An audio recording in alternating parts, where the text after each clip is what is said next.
Hi, ladies and gentlemen. Thank you so much for tuning in today. Today we have Nic Cuni of France Developments. He's the sales director actually for France Developments, specifically focusing on Ryrie Homes, I believe. We'll get into Nic shortly. And we also have Nat Anson, the director of Urbis Geelong. Now, some of you may remember when our sessions with Nic for the last couple of weeks, or couple of sessions, we talked a lot about Geelong and how Geelong was moving and progressing, and also the great development that I believe is the gem of Geelong. It's called Ryrie Homes. So for recap, Nic, can you just tell us a little bit about France Developments and also what Ryrie Homes is all about? Absolutely. Don't mind my attire today, everyone. The grand final's on, so I'm supporting the Western Bulldogs, so I thought I'd throw that in. But in terms of Ryrie, so we're basically perfectly positioned in the cultural precinct of Geelong, which is in the heart of the CBD. A short recap, we've got 109 apartments. It's set across two buildings. One building, we've got a Holiday Inn, so we've got a 5-star hotel going in. We've got wonderful amenity at the bottom. And then in the other building, which is Ryrie Home, we've got 109 apartments, beautifully appointed, high ceilings, 2.9 metre exposed concrete ceilings, 1, 2 and 3 bedrooms, starting at 460,000 for ones and going up to about 1.3 for the larger 3 beds. Immaculate views, very well appointed, like I said, and selling extremely well. So we're proud to offer this to all of Jarlene's wonderful clients. Excellent. Thank you so much, Nic. And the star of the show today, we actually have Nat Anson, the director of Urbis. Now, some of you may be wondering what Urbis is all about, but where else to get this information from, right from the man himself. Hi, Nat. How are you? Hi, Ernest. How are you? Thanks for having me. Excellent. Nat, for our viewers today, can you just let us know a little bit about Urbis and what do you do at Urbis? Absolutely. So Urbis is a tier 1 property planning and economics firm, one of the leading firms of its type in Australia. We, as well as property economics, we do valuations, urban planning, transactions, policy, research, long-term strategic planning, investment management, and heritage and design. We're really across all sectors. Predominantly, that's development approvals for major projects like Ryrie Home and others. Recently, we've done the Geelong Arts Centre. There's a big stadium being redeveloped in Geelong at the moment for the local football team that we're on. We did the planning for. So we're across all sectors: government, education, commercial, you name it, tourism, urban renewal, infrastructure and industrial. In terms of my role, I'm a director at the firm. We have our main 2 offices nationally are in Melbourne and Sydney. We also have a fairly large scale business in Brisbane and Singapore and Perth. And lately, the firm in the last 5 years has gone into a more regional setting, first with the Gold Coast, then Parramatta in Western Sydney, and now Geelong as of the last 2 years. So that gives some indication of the level of confidence the firm, as Urbis, has in the Geelong market. Wow, it definitely is. I mean, in the major cities in Australia and then into a regional area like Geelong, or what people usually think when they think of Geelong is actually quite far away from Melbourne. But if you look at it logistically, it's really not that far. That's right. You know, it's 1 hour from Melbourne. So it has had a reputation, historically, for being sort of a sleepier sort of regional town. That's changed massively, really, in the last 10 years. It's started to change, and I would say that probably in the last 5 years, it's become really one of the hottest property markets and one of the most in-demand regional cities in Australia. Can you share with us your thoughts as to what instigated this change and what changes are we talking about specifically? Yep. So Geelong is very similar to a couple of other cities in Australia that are going through similar things. Newcastle, which is just north of Sydney, and Wollongong, which is just south of Sydney. Geelong's basically historically an industrial city. It's had large manufacturing workforce that's now changing and turning into more of a cultural city. So the demographic change that's been occurring over the last 20 years, a lot more professional services in terms of employment and less manufacturing. In terms of its popularity, most recently, I think people are starting to realise just how high the amenity is in Geelong. It's very close to world-class beaches. It's got great sort of, if you like, agricultural, green grass hinterland, national parks nearby, the Great Ocean Road, which I'm sure some of the people on the webcast are familiar with. So it's got beaches, it's got bay, the waterfront, rivers. So there's a really high level of open space and amenity associated with Geelong, which I think is driving its popularity as well.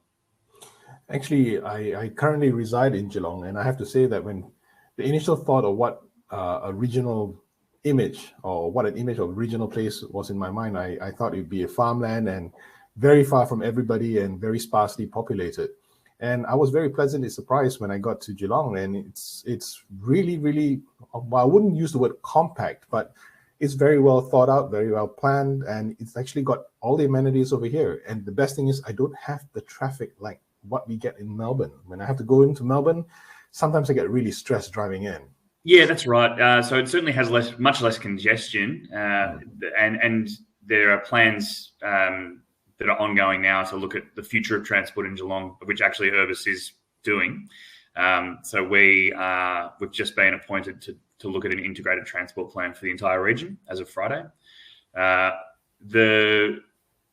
So transport is certainly one of them. I think the other thing that would be of interest to your participants as well, Ernest, is Geelong is a very old city or an old regional town, so it has fundamental major infrastructure like hospitals and extremely good schools for a city of a comparable size. So the likes of Geelong Grammar, Geelong College, St Joseph's, they're tier one schools and some of the best schools in Australia. And so to have that, as well as major hospitals as well in the central business district, there are places in terms of the growth areas, for instance, of Melbourne or otherwise, that might have similar population sizes, but nowhere near the amount of public amenity and those sorts of attributes that Geelong has. Well, a couple of days ago, I managed to catch up with an old-timer of Geelong, and I was just asking him when did he think that the interest in Geelong happened, and he just remembered, and he quoted, when Prince Charles came to study in Geelong, and that really put Geelong on the map when everybody started saying, Geelong, that's an interesting place, interesting name. Yeah, no, it's a great city. So I've lived here for 5 years. I'm from Warrnambool, which is a town 2 hours further south down the Great Ocean Road. But we moved here. I lived in Melbourne for 15 years, and I've got a young family, 2 young children, and my wife and I. And it's the best decision we ever made, and it's a decision that a lot of other people like us are making more and more, which are people that have, are working in Melbourne, big Melbourne firms, and yet still making the choice. We've obviously put an office in Geelong, but there are others that commute and are really making that choice basically to leave Melbourne and choose Geelong, in part because of the affordability difference. It's a more affordable housing market. But again, in terms of a growing family and some of the drivers around what you might decide for your own children, whether that's through school or access to parks and open space, it's a very popular decision at the moment. And I'll just jump in. I just watched the Facebook Live from the Department of Health, and we're getting out of lockdown apparently tomorrow night. So another reason why a lot of people are migrating up the freeway to come to live in Geelong. And they used to call it a sea change, but it's really a city swap now, where they're actually packing up and moving because they can live, work and play. And now with the hopefully with the extra freedom tomorrow night at 11:59, it's even more reason to come out. Good news. Fantastic. Yeah, it's fantastic. I mean, do you think that the precursor to this shift towards regional, but I would seriously, I don't think Geelong deserves the term regional. I really don't think it's regional at all. I think it's actually a town or heading towards city status, in fact, if not there already. Yeah. Do you think that the shift was basically because of natural progression, or was it enhanced because of COVID and people had to work from home? It was already happening. So the trend was already taking place prior to the pandemic, but we certainly see that it will supercharge Geelong's potential growth. To put that into context, Geelong, 10 years ago, probably had a growth rate of 1 1.1 to 1.2%. So basically stagnant growth. That is technically, if you, they're always behind the eight ball, but I think technically somewhere around 1.6 to 1.8 over a longer period of time. But if you speak to the development industry, it's above 3% per annum at the moment. So that's what the local government agencies in Geelong refer to effectively as a surge level of growth, a huge, like a really significant level of growth within an Australian context and a Geelong context.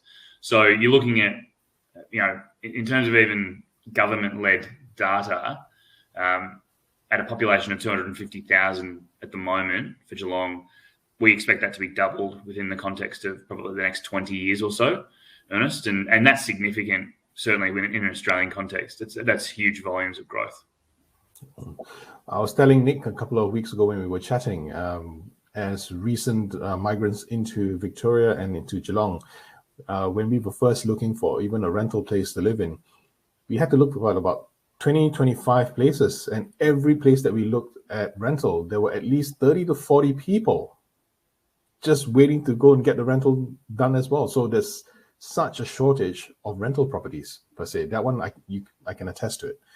I'm just wondering, at the end of the day, will the local government actually allow housing developments to go gangbusters to just feed that demand? And if people are moving in from Melbourne or other parts of Australia into Geelong to capitalize on it, will there be enough properties fast enough?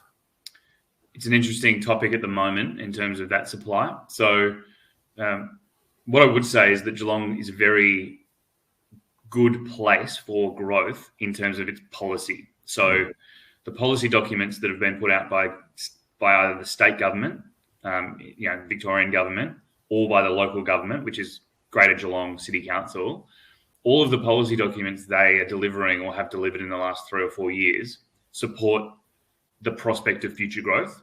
So there are documents like the settlement strategy, which talks about the doubling of population and where that should happen. There's also what's called the Northern and Western Geelong Growth Areas Framework Plan, which is sets out the development of 5,500 hectares for about 50,000 dwellings. I used to manage that project for council, and it's essentially the size of Ballarat, which is the third on its own, which is the third biggest city in Victoria. So there's certainly there's paper supply that needs to then be translated into council facilitating the next level of detail in terms of plans to be able to provide those to the market. The other thing I'd say, Ernest, is that a policy document's always good, but you need council to then allow the development to occur and to be implemented. So I expect that to be the case over the short to medium future. Geelong, it's interesting because the growth rate is so high in Geelong. The local people who are here initially have a bit of sensitivity to high growth, but you can't stop the growth occurring, and ultimately those policies will be allowed to be implemented. Is what we predict. Yeah, I understand what you've mentioned, and I attest to it again, because everywhere I drive and I take a look at some of the areas where they say land for sale, and literally it's big open areas that literally have been put together and or earmarked for development and for housing as well. So I think there's going to be quite a lot of growth in terms of housing shortly. Yeah, absolutely. That's right. So the three main growth areas we have here. One is Northern Geelong, Western Geelong, and Armstrong Creek. It's something like we have about 85,000 lots supply that's existing and zoned, yet to be developed in Geelong, which is considered to be less than 20 years supply. So there's a massive amount of development that is expected to occur in Geelong in the next 20 years. Do you foresee that 85,000 lots will be sufficient or still below market requirements? I think it takes care in part a lot of the greenfield supply over time, but I think something that Geelong really needs to do and concentrate on personally is diversify the lot mix. So Geelong, as many regional towns, and Nick would know this as well. They're very suburban environments for the most part, with detached housing as the predominant type of housing. The townhouse and apartment market in Geelong is really in its infancy. There's not a great deal of that type of product. So we'd like to see a little bit more focus, in the next phase of Geelong. I feel like the greenfield market is very secure, very well articulated, and there's a decent amount of supply there for a long time. There are other parts of Geelong. There's the Packington Street area, which is a really nice high street environment. That needs to transition in time. The South Geelong area near our football stadium, I expect to transition in time. And of course, Central Geelong itself in terms of its growth. So I'd like to see a little bit more focus in terms of those asset classes and coming to the fore.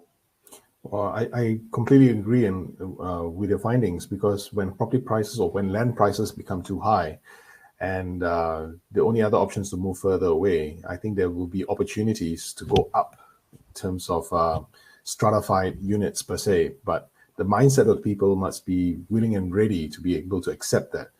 A lot of the old timers or people who have lived in Geelong are very used to land and house, and even the concept of townhouses to them are somewhat alien, let alone apartments. I think that'll change. So we have two projects that I can't go into too much detail in today because they're yet to be approved, but they're underway on the Bayside environment of Geelong. And they're very high-end apartment and townhouse projects. They're extremely high-end in terms of a luxury offering that I would have thought 10 years ago, and Nick, you might have thoughts on that, but I wouldn't have thought that would be a product that you'd be able to sell in Geelong necessarily. And I expect that to be the case moving forward. And I think anecdotally as well, there is a market for that older demographic who might be in the prestige suburbs of Geelong at the moment, like Newtown, that do want to downsize from what are large blocks with a lot of maintenance. But historically, there hasn't been that type of product for them to do so and remain in Geelong. So I think that's definitely, I don't expect for there to be maybe a lot of it in the short term, but I certainly think it's got a lot of potential. Yeah, we're just quickly adding to that. We've sold in excess of 25 units to that typical downsizer from the very, very inner suburbs of Geelong. So your East Geelongs, your Newtowns, and the like. So they do understand it. They're selling farms a little bit further out of Geelong because they just cannot upkeep the size of the allotment, and they want to get down to a smaller, more manageable space. But they also love going to all the restaurants and cafes and bars in central Geelong too. So that's the big difference between the greenfields and the house and land packages, and having to drive or Uber into town. Then we've got apartments, which are right in the heart of everything that you need, plus transport, and the bay and universities and hospitals and so forth. As a destination location, Nick, I cannot agree more. I mean, you are right in the heart of everything, or Ryrie Homes is right in the heart of everything. I think that if you were to look at it, you could have a potential land and home package, maybe 15 kilometers out into Geelong, but you really need to drive in or bus in order to gain that kind of experience or get access to that kind of amenities. But Ryrie Homes is, in my opinion, right smack in the center of things, lifestyle and amenities. And hearing from what Nat said, the super expensive uber luxury products that are coming out soon just attests to it in the same location. I mean, it's just attests to it that location is the location where those with money want to be. They want to be at there.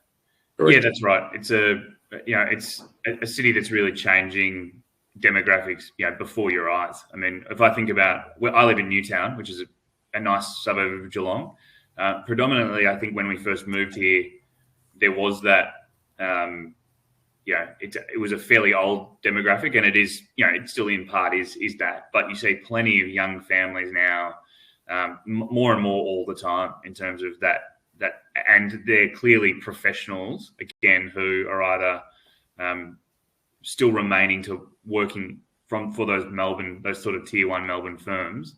And look, COVID has really shifted the capacity for that to be the case as well. So we have 200 staff in our Melbourne office, and I'm constantly getting inquiries from our junior staff about the prospects of, working from Geelong as in terms of that potential.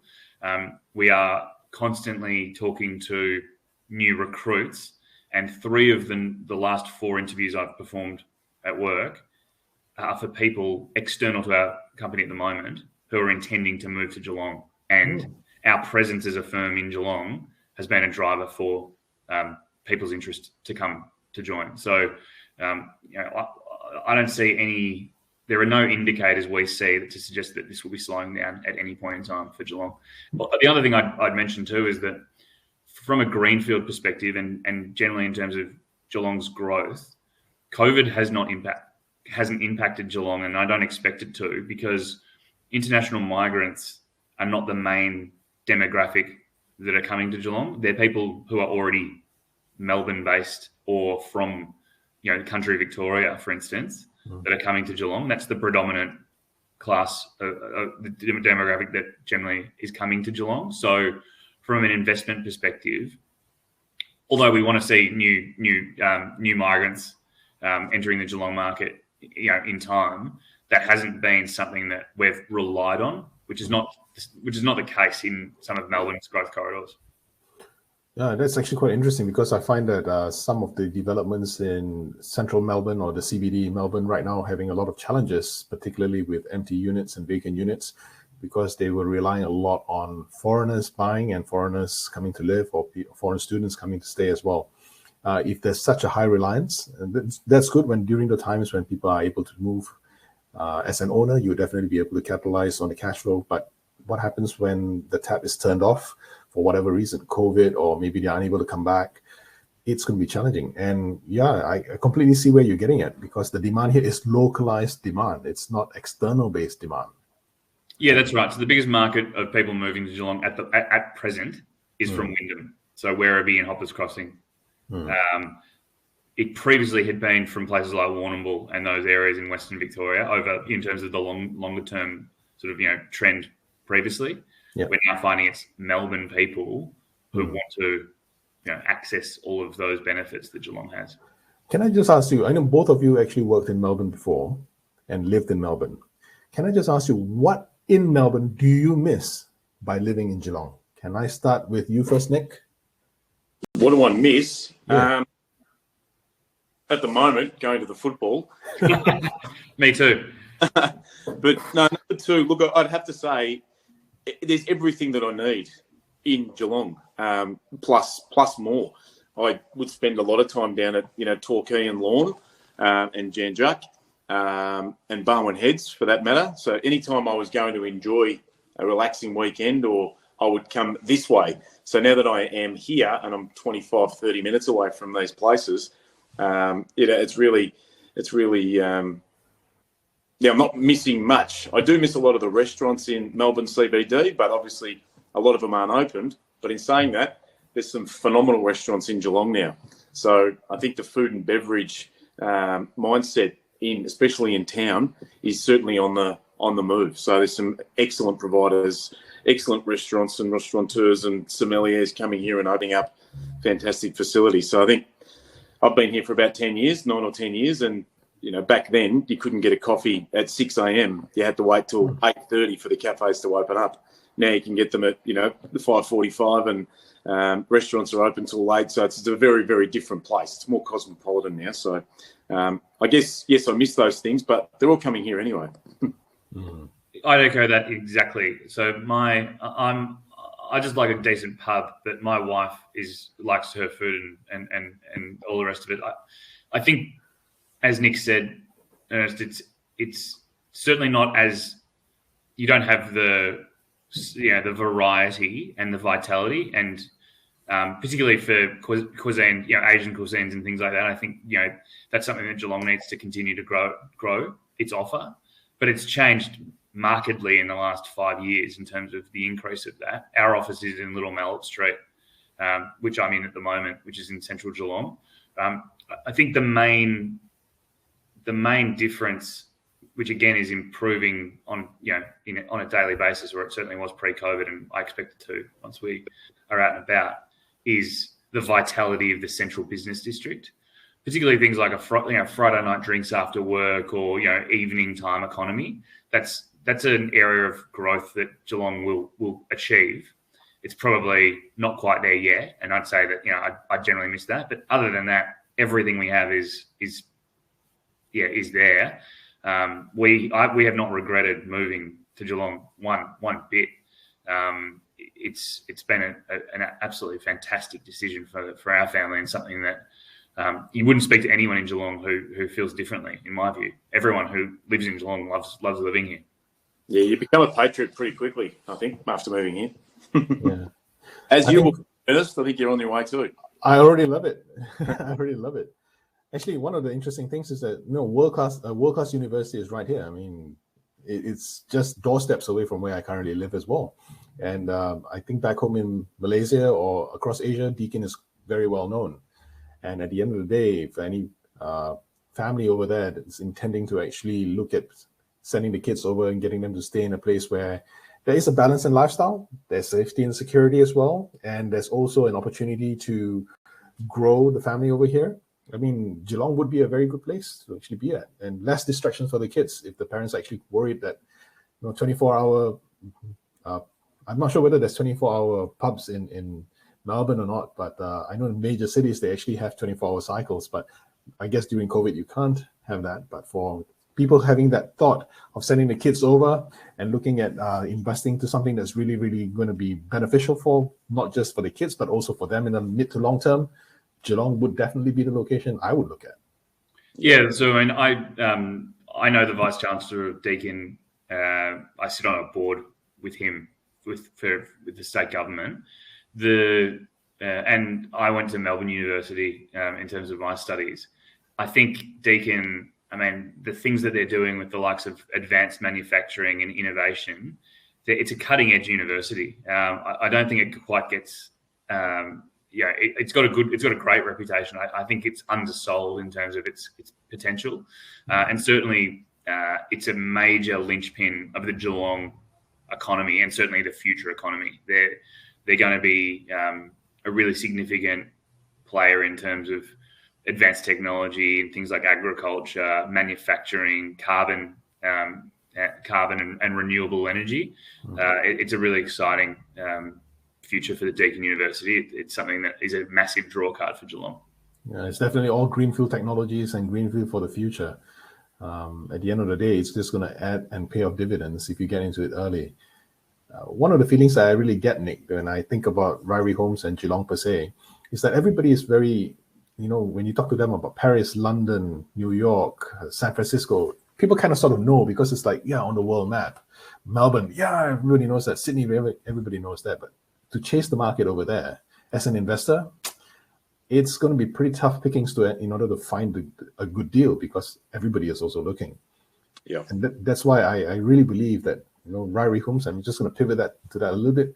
I really believe that's really the gem in Geelong. Really, it's very quiet, and I think that this is on the cusp of where it's going to boom. Yeah, I think anyone who's bought into Ryrie Home thus far, I've called them a pioneer. They're really buying in, at the beginning of something fantastic. If I look back at my career when I started selling, projects and developments in Melbourne nearly, 15, 20 years ago, you could still get some capital growth in apartments in Melbourne. That's a very different story now. You're getting great yields, but you're not necessarily getting the capital growth functionality of a purchase.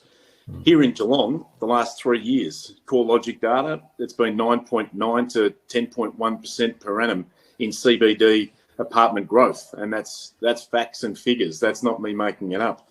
Those facts don't lie, and that's not expected to drop anytime soon. The more and more development that goes into the city, the more and more people that start living and utilising the city as a place, that's just going to keep encouraging more people to come along. And Ryrie Home itself, having that wonderful amenity underneath the building, coffee shops and restaurants and bars and so forth, but then spilling across the road to the Performing Arts Centre and the redevelopment there. And then that's only a short walk around the corner to some of the best restaurants in Geelong. I think we're really setting ourselves up for a very enjoyable time in the central part of Geelong for the next 5, 10, 15, 20 years. Yeah. Nat, any comments about that? I agree with that entirely. I mean, I think, again, Ryrie Home is just around the corner from our office in here. We're moving to a bigger office in a couple of months because of the demand, in terms of new staff and our business growth in Geelong. It's a fantastic place to be. And I think, Nic hasn't even referred to Geelong Fast Rail as a massively, it'll be game changing in terms of connectivity to Melbourne. That is, for the context of the audience, a project that will allow direct connection to Southern Cross Station, the main railway station in Melbourne, ultimately underneath Fisherman's Bend and under the river, and then basically a direct fast line to Geelong. So it's a little while away in terms of its full development, but that underscores effectively the ability for contraflow, if you like, between Melbourne and Geelong, where instead of even moving to Geelong and considering it to be a really significant, potentially career-altering move, people who live in Melbourne may start to just come down and work in Geelong and retain their living arrangements in Melbourne, and certainly vice versa. So we expect that to be a really significant piece of infrastructure that'll shape the CBD.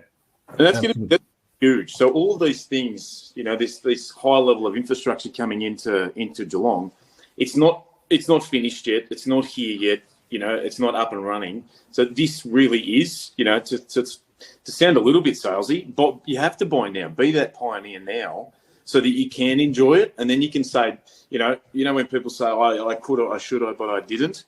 Don't be one of those people. Be the person that actually goes, I did it. I put it on the table. I was the bull, not the bear. I said, I can see what's happening here, and I actually said, yeah, let's do it.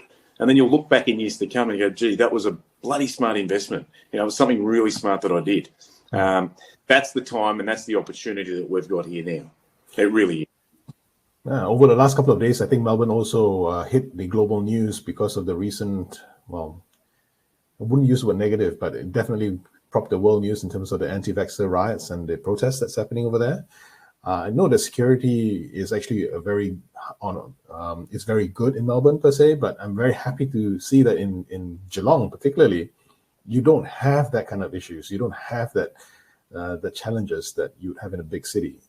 Geelong's a small town, but it's got great city amenities. That's what I really appreciate most about it. And it's got its own culture. It's got its own. It's got a sense of community that large cities struggle to retain. People. It's a very friendly place, Geelong. People say hello to you. There's not. It has retained and is retaining that regional characteristic, which is excellent and something that I'm sure will continue. Nic, you wanted to say something? I was just going to say, and we've got, from a Victorian point of view, we've got some of the highest vaccination rates already, and performing extremely well. So the resistance to do that hasn't been apparent, in my opinion. Nat, you probably talk to people. We're on board, and we want to see this pandemic end, and so we can move back into normal life. So everyone's on board here, and everyone's pretty understanding of that fact as well. So that's another reason why this community is so proud. We are standing up and sticking together. Brilliant. Well, thank you so much, gents, for your insights and thoughts with regard to where Geelong sits in the state of Victoria, and also how Geelong is going to be, in my opinion, going to boom over the next 5 to 10 years. And I see Nic's already ready with his footy ball already. But Nic, I'm not going to let you go yet. I just wanted to share, for the benefit of some of our viewers, this exciting development, which I term it as the gem of Geelong. And if you could you share some of your insights with some of these renditions, because it would really help our viewers imagine, not just in terms of what Geelong is all about, but what this development is going to do for them.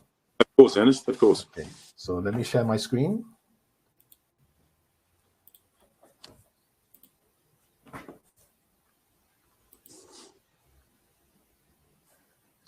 Okay, Can you guys see my screen? Yep. Yep. All right. Well, as what you mentioned just now, both Nat and Nick, it's actually very, very close to Greater Melbourne. And if you look at the grey parts, and this is actually an image that I lifted off your brochure, Nick, Greater Melbourne is all in greyish in color, and that's really, really huge. Whereas in Geelong, it's very condensed and concentrated, but at the end of the day, it's a small town feel, but with a big city amenities, I would say. Yep, 1 hour correct. only, right? Look, 1 hour, I can live with 1 hour personally. I can live with 1 hour. From where I come from, 1 hour gets you 7 kilometers sometimes. And this, you telling me with a fast train it's going to be 30 minutes or under? My gosh, what am I going to do with the 30 minutes more every day? That's right. Do some push-ups in the gym, Ernest. Okay, I get the hint.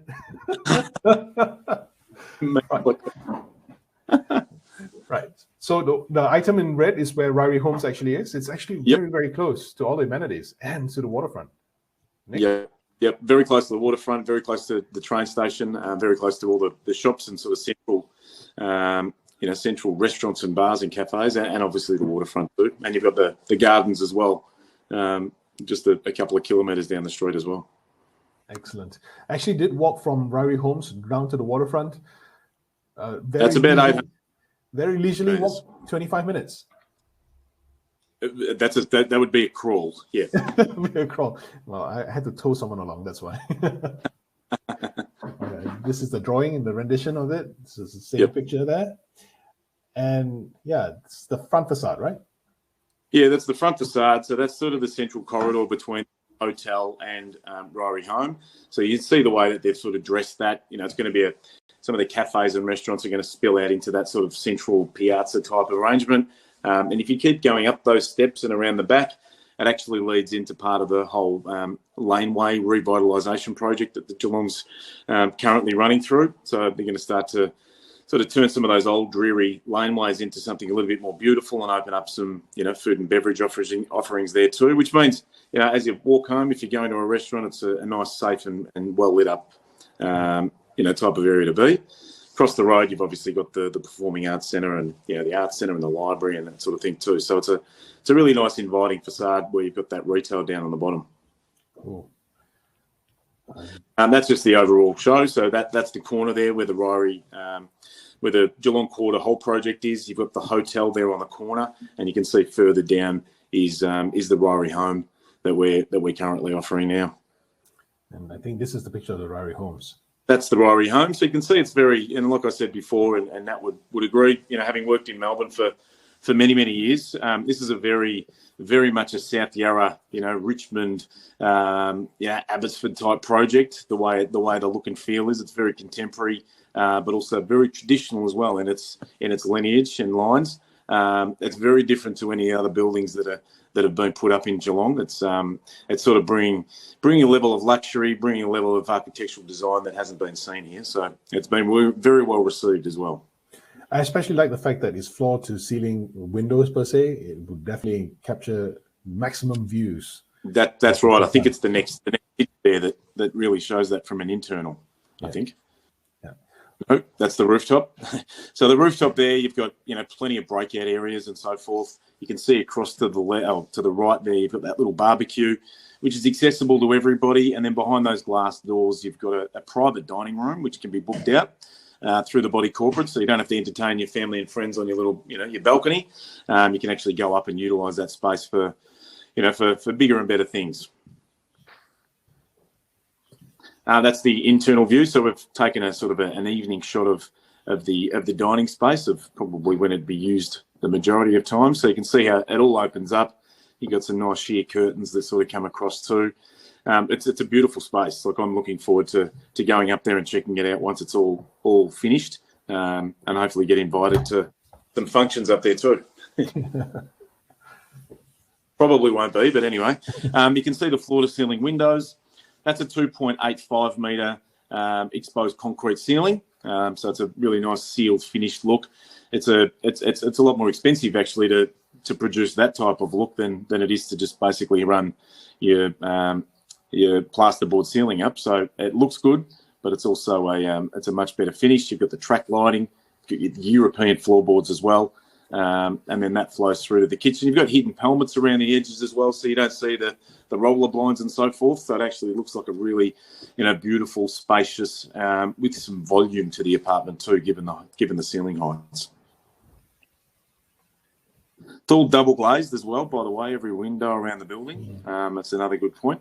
And you can see here just how the light really flows through. That's a north-east facing apartment. And we've got a lot on the east side that we're offering to a lot of your customers. It's a really nice, light, bright, airy look and feel to the apartments. The floor-to-ceiling windows, like you say, just again add to that effect. And we really like this. This is a fantastic 3-bedroom apartment render, and that one's about sort of starting at about 1.2 to 1.3. So it's actually really good value for what it's offering. Sorry, I'm just going to jump and do a segue over here to both Nat and Nick. For 1.2 down in Melbourne CBD, what can you get? 3 bedrooms? In an apartment? Yeah.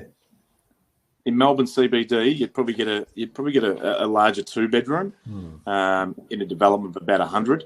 The typical apartments that we're selling, or that I was selling, even up until a couple of years ago in Melbourne, at 110 square metres, we're selling well over $2 million, for this type of level of finish. Yeah.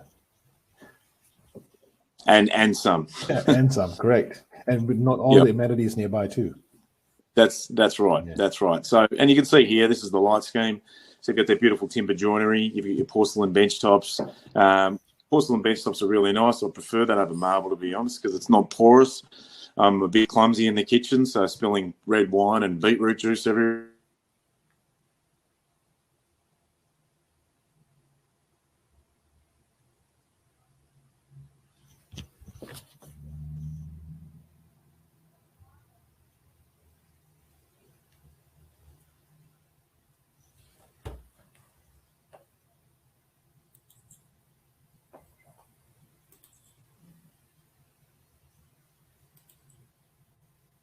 Hello?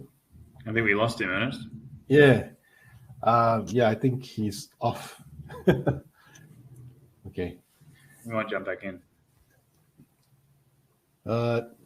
Nick, can you hear us? If you can't, I'm just going to follow through. And essentially, these are the color schemes that's available, I believe. And you actually have them in light, and you also have them in dark.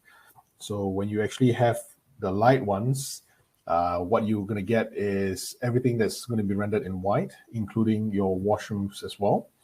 And when you have the dark scheme as an option, everything is the same. It's just the color that's on the boards at the back, as well as the washrooms. One of the things that's actually very, very interesting that Nick shared earlier is that a lot of homeowners prefer the white scheme. A lot of investors prefer the dark scheme. So I guess it's a different point of view in terms of where they opt or what colors they actually opt for. This is the bedroom, the master bedroom, I believe. And in the master bedroom, one of the interesting things is the floorboard, is the headboard at the back.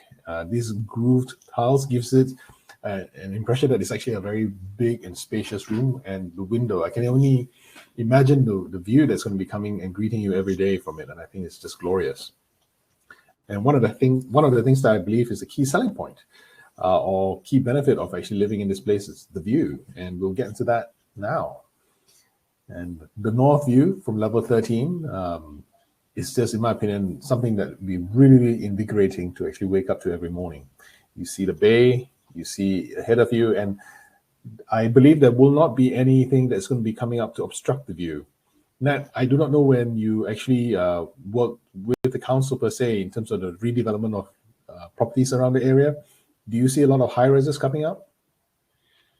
Yeah, we certainly do, Ernest. So, I mean, the Central Geelong Framework Plan is a policy document that's been released by the government very recently. It's still going through its process of being completed at the moment, and we expect it to be signed off in either at the end of probably sometime in 2022, prior to the end of the first half of the year. It dictates, major population growth in Geelong CBD, and including looking at significant height increases on what you can currently see there. So we, as Urbis, we've had 2 recent approvals, one on Jerringham Street near Ryrie Home for a different developer, and one closer to the waterfront as well. Both of those exceed 15 stories in terms of their development. And yeah, look, I think it's something you'll certainly see in terms of the evolution of Central Geelong. From now. And as we turn right, that's the east-facing view. So that's north-facing. That's looking straight across the bay, directly north.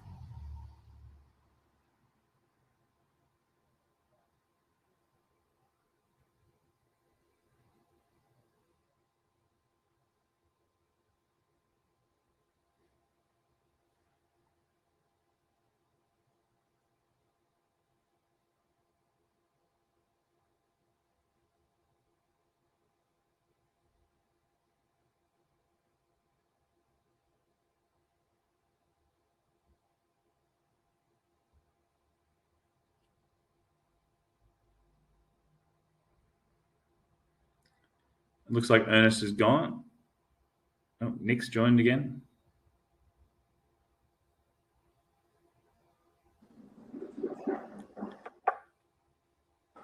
You back, Nic? Yeah, that was bizarre. Ernest has just dropped out as well. Okay, so anyway, I think we can probably wrap things up. My phone has been going into automatic updates, and it just switches off, and so did my desktop, all at the same time. So that's fantastic. But anyway, I think for everyone watching at home, we'd just like to thank you on behalf of Jalen Realty from Franz Developments, and also Urbis. I want to thank you, Nat. That was extremely insightful. I always enjoy chatting to you, whether it's on camera or in person. Your insights are amazing, and you're a real Geelong advocate, which we absolutely love. So I'm sure Ernest will be in touch with everybody watching. If there's any further questions, please don't hesitate to reach out to Ernest, and he'll then pass them on to us. But once again, I want to thank everybody. Thank you, Nat, and we'll talk to you soon, and go the Bulldogs. Oh, no, Ernest is back. I'm so sorry, Jen. I just did a wrap-up for you, Ernest. I just thanked everyone on your behalf. I owe you guys a beer. No, that's fine. I basically just said thanks to Nat, thanks to you. If there's any questions or queries that anyone has, to please reach out. We're here. And it's a great time to be part of Geelong. It's a great time to invest in Geelong. And it's a great time to watch this great city develop into a standalone city, not just a regional town. Yeah. And I think I just wanted to add one last thought before I get Nat's thought in as well to conclude. Nic, there's not too many units left from what I understand. No, we're just over 70% now. So, and again, during a pandemic, it's an incredible sales rate. We've held our sales rate. It's been quite strong, and we only see it going up. So, there's about 39 apartments left, but still a good variety nonetheless. We've been very careful in the planning that we didn't create any that were, those tough to sell apartments. They're all really good. They've got great aspect, and they're positioned well with good natural light, good amenity, and they're here to sell. So hopefully we can get some of your clients involved. And we've still got that deal. We're still running that deal for you, Ernest. I kept the developer honest and said, can we keep it running for a couple more weeks? Excellent. Thank you very much, Nic. Nat, your final concluding thoughts on Geelong and Ryrie Homes, if you could. Yeah, no worries. Look, Ryrie Homes is an excellent example of what we expect to see in the Geelong market moving forward, which is a really high level of design excellence in terms of those buildings in Geelong CBD. I think Nic's right in saying that Ryrie Homes is at the forefront of that type of development, and it's one of those developments that we expect to see more and more of in time. But it's certainly setting a benchmark for Geelong that it's an exciting future that we're looking forward to. Excellent. Thank you so much, gents. Thank you so much for your time today. And I know that it's actually an interesting day because there's so many things happening, but I really appreciate you guys taking the time to chat with us on not just Geelong, but Ryrie Homes. And where the benefits are in terms of getting in early.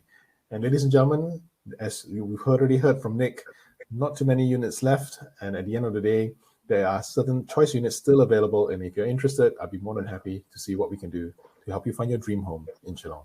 Thanks again, ladies and gentlemen. Thanks again, Nat. Nic, have a good day. Cheers. Thanks, Ernest. Thanks, Nic. Thanks, Nat. See you, Ernest. Bye, mate. See you. Bye-bye.